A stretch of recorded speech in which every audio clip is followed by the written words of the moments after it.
حضور علیہ الصلاۃ والسلام آرام فرما تھے تو جبریل امین وحی لے کر آئے اور یہی صورت اور اس میں پھر بہت بڑی بشارت سنائی گئی۔ فرمایا انا اعطیناک الکوثر، میرے محبوب ہم نے آپ کو کوثر عطا کر دیا ہے۔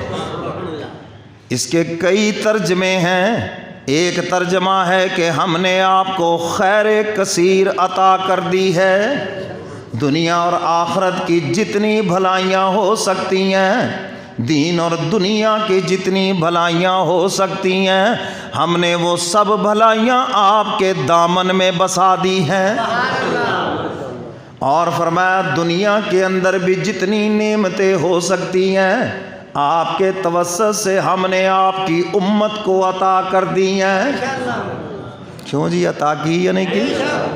پہلے دور کے بادشاہوں کو وہ نعمتیں حاصل نہیں تھیں جو آج کے ایک عام انسان کو حاصل ہے۔ پہلے دور میں تیز سے تیز رفتار سواری کیا تھی؟ گھوڑا۔ تو اب کو چڑھتا ہے گھوڑے پہ ہے؟ پہلے دور کے بادشاہوں نے جہاز کہاں دیکھے تھے؟ کہاں دیکھے تھے جناب؟ انہوں نے آج کل کی یہ سواریاں، یہ فراٹے بھرتی ہوئی کاریں کہاں دیکھی تھی؟ انہوں نے تو سوچا بھی نہیں تھا اس کا۔ فرمایا محبوب ہم نے آپ کی وجہ سے آپ کی امت کو دنیا کی بھی ساری بہاریں عطا فرما دی، کوئی خوبی نہیں رہنے دی جو آپ کی امت کو عطا نہ کی ہو۔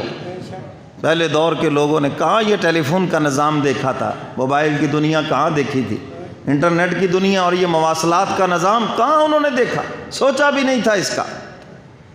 پوری دنیا پہ بادشاہت کرنے والوں نے بھی یہ نعمتیں نہیں دیکھیں جو آج ایک عام انسان کو حاصل ہیں۔ کیوں بھی ہے یا نہیں؟ کھانے پینے کی نعمتیں دیکھ لیں، اتنی کھانوں کی لسٹیں کسی کتاب میں آپ کو پرانی کتاب میں نہیں ملیں گی۔ کیوں جی ملیں گی؟ نہیں ملیں گی۔ ہے لباس کی نعمتیں دیکھ لیں اور ضروریات زندگی دیکھ لیں، چلیے مکانوں کی خوبصورتیاں دیکھ لیں، ہیں ہاں جنت نظیر بنا کے رکھ دیا یہاں دنیا پر۔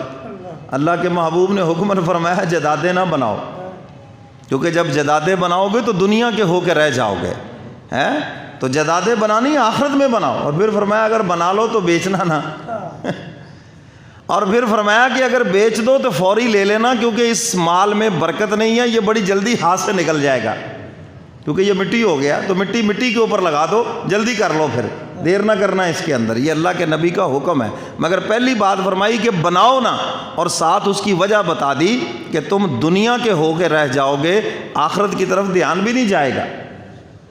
تو وہاں پر جو سونے چاندی کے محلات ہیں پھر ادھر تصور نہیں جائے گا، بس یہی ذہن میں آئے گا یہی ہے جی نیلے پیلے جو ہم نے گھر بنا لیے، بس یہی ہے جی جنت۔ میں یہ کیا ہے؟ یہ تو کچھ بھی نہیں ہے، یہ گارے مٹی کا سودا ہے، اور جو جنت میں تمہارے محل ہیں فرمایا وہ تو مشک، کستوری اور سونے چاندی کی اینٹوں سے بنا ہوا ہے۔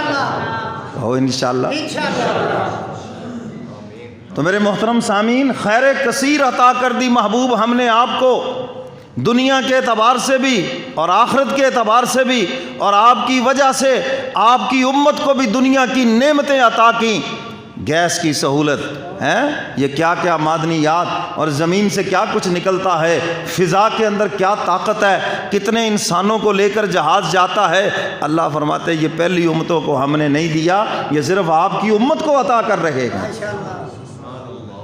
ماں کو جس بیٹے سے پیار ہوتا ہے نا، وہ اسکول جاتا ہے نا تو ماں کیا کرتی ہے اس کے لیے روٹیاں بوٹیاں وہ چھپا کے رکھتی ہے، میرے منع نے آنا ہے، چھندے نے آنا ہے۔ چھندا ہے آپ میں سے کوئی بھائی؟ میرا خیال ہے کوئی بھی نہیں ہے، روٹین میں ہی ہے سب۔ چلو ہاں، تو ماں کا جو لاڈلا بیٹا ہوتا ہے اس کے لیے چیزیں کھانے پینے کی چھپا کے رکھتی ہے، میرے بیٹے نے آنا ہے، اسکول سے آنا ہے، لاڈلے نے آنا ہے، میں نے اس کو کھلانی ہے یہ چیزیں، پھر دوسروں سے چھپا کے اس کو دیتی ہے، یہ اس کی محبت ہے۔ تو حق تعالیٰ کو بھی اپنے محبوب کی امت سے محبت ہے، پہلی امتوں کو ان نعمتوں کا راز بھی نہیں بتلایا، سب کچھ چھپا کے رکھا، کسی نعمت کو زمین میں چھپا کے رکھا، کسی نعمت کو فضا میں چھپا کے رکھا، اور جب امت محمدیہ آئی تو راز سے پردے ہٹا دیے اور ساری نعمتیں محبوب کی امت کو دے دی۔ کیوں جی ایسے ہے یا نہیں؟ تو ہمیں تو پھر زیادہ شکر ادا کرنا چاہیے، ہمیں تو زیادہ اس کی فرما برداری کرنی چاہیے کہ اس نے ہمیں کیا سے کیا کچھ دے رکھا ہے، لیکن ہم ہو گئے نہ شکرے۔ وَكَانَ الْإِنسَانُ قُطُورًا، قرآن بھی کہتا ہے انسان ہے فطرتی طور پر نہ شکرا ہے۔ 100 نعمتیں ملے، بس ایک تکلیف آئے تو تکلیف کی بات کرے گا، مر گئے جی، مر گئے جی، مولوی صاحب مر گئے جی، بس مہنگائی بہت ہے جی، مر گئے جی، مر گئے، او ہو گیا جی، فلاں ہو۔ بھئی جو پیچھے جو 99 نعمتیں ہیں ان کی بھی تو بات کرو نا۔ اللہ نے یہ کچھ دے رکھا ہے، عزت دی ہے، اولاد دیا ہے، جی اولاد دی ہے، رزق دیا ہے، جی سٹیٹس دیا ہے، کیا سے کیا کچھ دے رکھا ہے، اس پر بھی تو شکر ادا کرو۔ تو میرے محترم سامعین، حق تعالیٰ فرماتے ہیں میرے محبوب ہم نے آپ کو حوض کوثر عطا کر دیا، کہہ دو سبحان اللہ۔